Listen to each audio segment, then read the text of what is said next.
Welcome to Speaking of That, where communicating with youth becomes an art. With over 46 combined years of experience, my daughter and I share what we've learned about connecting with youth through laughter, learning, and especially heart. And along the way, you'll discover why your story matters. On our episode today, I'm going to be covering 3 questions that I think are pretty normal for people that want to go into the speaking business when it comes to, talking to youth. And these 3 questions are based on life experience. For example, question number 1 is going to be about life experience, and is it meaningful enough? Have I gone through enough things to talk to youth? The next one's how can you create a personal story that is connected to the bigger picture, the bigger message? And the third one's going to be on how many anecdotes should you gather before you start adding them into your presentation. So let's jump into it with question number 1. Question number 1 says, and this is from Twitter X thread, it says, your course looks transformative. Love that. He is talking about the Youth Speaker Blueprint. That's a course that we put together where people learn how to tell a story and how to talk to youth. And so his name's Mike. He's 48. He's a software developer with no speaking background. But lately, I've been thinking of making a shift. Something in his heart. I love that. My nephew is 14, and I'm really seeing how tough it is at his age. I guess we all know that, but it's easy to forget. Totally. I've been considering shifting careers into something more meaningful. I'm worried I don't have anything interesting to say. How do I know if I will have usable stories? Mike, I love this. And when it comes to talking to youth, you don't need this. I climbed Mount Everest. I tamed a lion. I went 30 days without water. None of that matters when it comes to speaking to youth. And the bigger the story, sometimes you lose your audience. Worked with a gentleman that had a big, huge gang background, and his story was just so big that kids that have no gang background could not connect with his presentation. So we reworked his presentation in order to get him to a place where his story was down to earth, and regular kids that are making A's and B's in school, never going to think about a gang, could connect with that. So the question we have here is, how do you know if your life has had enough meaningful experiences to talk to youth? Let me tell you how simple this is, but you really have to change your thinking on how you're presenting and how you're thinking about your stories. I'm sure there's things that have happened to you already that you could build into a story that is going to be super meaningful for youth. Let me give you an example. Washing dishes. How simple is that? Every kid has to wash dishes, or every kid has to put dishes in a dishwasher. I had to do dishes for a while. I was a dishwasher. I'm sure you've had some kind of meaningful task like that, something that you had to really overcome. So here's how I would work it out if I was going back to talking about washing dishes, okay? And it's exactly how life is. If you look at life in this big, huge whole sense, like, oh my gosh, what am I going to do the rest of my life? How am I going to make it to July? How am I going to go overcome this struggle? And you start looking at life as this big, huge pile, and then it becomes overwhelming, and you lose hope, and you start to get really depressed about that. Now, let's go back to washing dishes. When I was working at a child care facility, right after lunch, we would probably have about 200 forks, 200 spoons, 200 cups, 200 plates. You get the idea. And there was just a mountain of dishes that I had to wash on my own. Now, if I look at that mountain of dishes, the huge pile all at once, depressing, saddening. It was just heartbreaking to look and go, oh my gosh, this is awful. So here's what I did. I stopped looking at the pile of dishes. And what I started to look at was one dish at a time. So I would take a fork and I would wash that fork. Then I'd take another fork and I'd wash that fork. When I was done with the forks, then I would start with all the spoons. And when I was done with all the spoons, then I would start with all the plates. Then when I got done with the plates, I would take one cup, I'd wash it, throw it in the water, take a second one, wash that, take a third one. And then finally, after doing one dish, one plate, one spoon, one cup at a time, all of a sudden I was done and I was happy. So right there is a message that you can talk to youth about. You can talk to them about not looking at school as one big, huge pile, just 4 years of high school and then another 4 or 5 years of college, depending on what you're going to do, because that's so overwhelming. When you look at high school, then when you look at college, then when you look at all the financial stuff you're going to have to do for college, then you're going to have to figure out what college you're going to go to. Then you're going to have to figure out what dorm you're going to stay. Then you're going to have to figure out if you're going to have a car. All these things are so overwhelming, but take one thing at a time. Just one thing. Today in high school, as a sophomore, in my social studies class, I'm going to work as hard as I can. And then when I'm done with that social studies class, boom, I'm going to go to Spanish and I'm going to work super hard in Spanish. And you're just going to take it one day at a time. And before long, you will realize you're graduating college. So, Mike, please understand your stories are ready to go. You just need to refine them. You just need to figure out, how do I hone that story down to the essence of what the story is, and what is the essence of the story. Doing dishes. There's so many different routes you could take right there, but the one route that I took is how overwhelming it was. The other route you could take is how do you take the first step? What's it feel like to be done?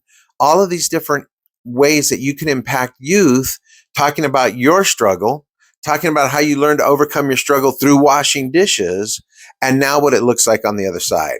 Mike, you got this. You're ready to go. All right, question number 2 is connecting personal stories. So we got a website submission from Carlos, 45. I'm glad they put their age in there because I'm curious to see. I feel like people that get older want to talk to youth. But here it is. He's a community organizer. His question is, hey there, I grew up in LA navigating tough neighborhoods. Now I organize after-school programs for high schoolers on leadership. Your Youth Speaker Blueprint course showed up in my recommendations. Digging the story discovery part. I have a story about getting suspended in 10th grade, one about my good friend moving away, and one where my dad lost his job when I was very young. I think these could work, but I'm not sure how to connect them to my message. I want to talk about the importance of taking school seriously when you're young.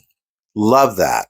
Love that, because there's so many youth that are going through adult situations and they're really struggling with things that they are going through, that school drops down on the list. If you have a kid that, is either living in their car, I met a student one time who was doing their homework by the headlights on their car, or they had to go next door to the neighbor's house to have an electrical plug plugged in so they could have a light or keep their refrigerator going. Oh my gosh. And those are just, strenuous situations. So school keeps getting dropped further and further and further down the list.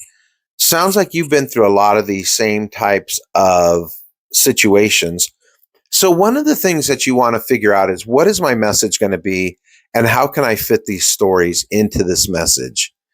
So the very first thing, let's say you want to talk about school being serious when you're young.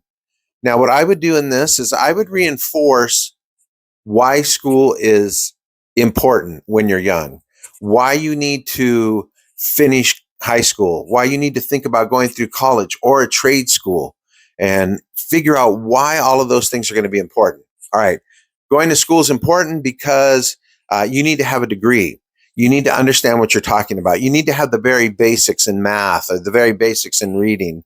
You need to understand, what a noun is, how to keep track of different things, how to organize stuff. All of that stuff is going to come from school. Now, you may never need the information on what George Washington did, or, what the Pilgrims said when they landed on Plymouth Rock, but there's things that are going to be in there that are going to open up your brain. Okay, school is serious, and it's serious because it's going to help you get out of the situation that you're in. Then I would go to one of your stories about, how did your dad overcome that loss of a job? What did your dad have to do? Did he just sit down and, mope and cry and just let dust cover him? Probably not. Your dad probably took a day or two, caught his breath, and went out there and just started, grinding away at finding a job. Now, that's how I would work it in. I would work it in that you're in school right now and it's difficult. It's hard. There's so many things that are going on in your life that want to pull you away from school. And man, that is so tough, but you have to grind it out. You can't just sit there and let life overtake you. My dad went through a situation like this. My dad had a great job for a bunch of years and he really loved his job. And one day, all of that came to an end. And my dad was really sad. He was really upset. And I saw it on my dad for a few days. But then my dad kind of shifted gears and he got back out there and he started doing stuff that would help him find a different job. And it took a little while, but my dad overcame and he finally found a job that he really loved. That's how you would work that kind of story in. Or what's another part of your story? Good friend moving away. Oh, that is a tough one. Sometimes that can really upset a student when a good friend moved away. What I would do with a story like that is I would sit down and explore all of the emotions that you had when your good friend moved away. What did that last day look like? What conversations did you have? What part of your life was missing when your friend moved away? I would discuss and think about all of those things. And then I would say, when my friend moved away, man, it was so devastating to me. I didn't have the same kind of conversations that I used to have with them. I felt like there was this emptiness in my life. I felt like something was missing and I wasn't sure and I was really lost. Then I would build in those thoughts into high school. And sometimes going to high school, it's just really difficult and I feel really lost. I don't feel connected. I feel like I'm out there on my own. Gosh, I remember feeling like that when I lost my friend. Here's how I overcame it. And here's how I can overcome this situation with school. Your stories are perfect. You just need to sit down and refine those stories, start thinking about them, and look at all of the emotion that is built into that story. So we look at a story like your friend moving away and like, how did you feel? Sad. Oh my gosh, that's one emotion out of possibly 15 emotions that you felt, and you want to explore all of those. Hope that helped. All right, let's go to question number 3. All right, question number 3. Email from Rebecca, 55, HR consultant. Very cool. Ray, your witty style in those alcohol discussions take me back to my quirky 80 teens day. Yeah, right? I'm shifting to mentoring young adults. I was working on a story, thinking of a time when I was really caught off guard by a sudden change. Ah, that's good. And mine was the loss of my first job. How many anecdotes should I gather before selecting the best ones to put together for an always bounce back theme? Love it. I love that you're thinking about it and not just going with your first thought on losing your job. Well, here's what I would do. It says, how many anecdotes should I gather before selecting the best ones to put forward? As many as you possibly can. And some of them are going to be really strong. And man, you can make that point without even thinking about it because the point literally writes itself. But you also want to look for those ones that you got to stretch and you got to really think it through because those are the ones that people are not going to be focused on. Those are the ones where people are going to be not thinking about that. They're going to go for the straight, easy, obvious one. But if you can introduce an anecdote that is going to have to take a little bit of thinking, you're going to really capture your audience. I don't know if you've ever seen comedians or, somebody that's on Shark Tank and they have an idea or they have an observation and you think, oh my gosh, what an easy observation that was. Why did I not see that? The reason why you did not see that is because you didn't take time to put a lot of effort into thinking all of the other anecdotes that are in there. So that's what you want to do. You want to be able to come out with a point that nobody's really thinking about because then what happens is people go, wow, that's something I never thought about, but it makes complete sense. So you're talking about your first time you were caught off guard is when you lost your very first job. All right, there's so many things in there that you can talk about. Number one, you could talk about what did that day look like? Did you go into work and everything was great and everything was fine and you were happy and you were doing your job and then you were going to get off at 5 and 4:45 they called you into the office and told you that you lost your job? There's one story, how you were caught off guard on this. We're all going to be caught off guard on some kind of situation just like that. We're all going to have something that's going to come out of the blue and we're not going to be ready for that. You can talk about that as an antidote. You could talk about how the meeting went. I sat there and with my mouth open and my brain went blank and I didn't even know, what to think about this situation. Why do I put it that way? Because that's how it was when I got laid off. And so I just sat there like, oh my gosh, I'm doing a fantastic job. I'm bringing in great money for this company. I'm doing a lot of great stuff and you're letting me go. I was just caught off guard big time by that. So you could talk about that. Next thing you could do is you could talk about, and I remember this, when I left that office after getting laid off, I had all of these thoughts on stuff like, oh, I'm going to make it. I'm going to do great. I'm going to be fantastic out there.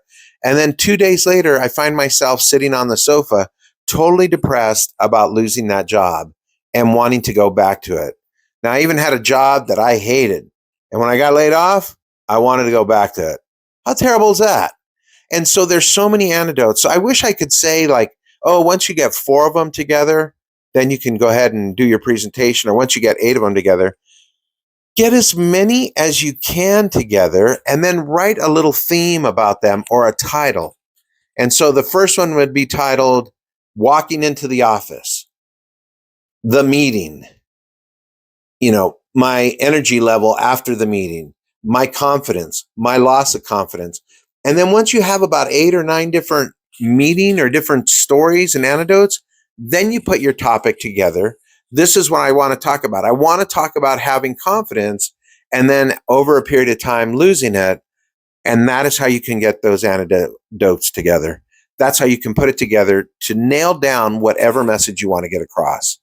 Now, what I'm going to recommend so many times in all these presentations is make it something that people can understand, a straight line. So you don't want to go, oh man, I remember walking out of that meeting being really depressed or really excited at all this confidence. Oh, but you know what? Before that, walking into the meeting, because it's so complicated, you want to do it in a straight line, just like you're telling a story in chronological order.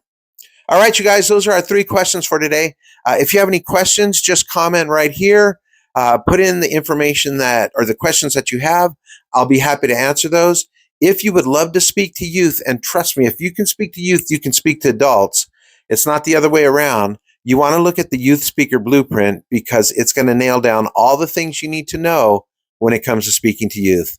You guys, my name is Ray Lozano. I've been talking to kids for about 36, 38 years now. Thanks for listening.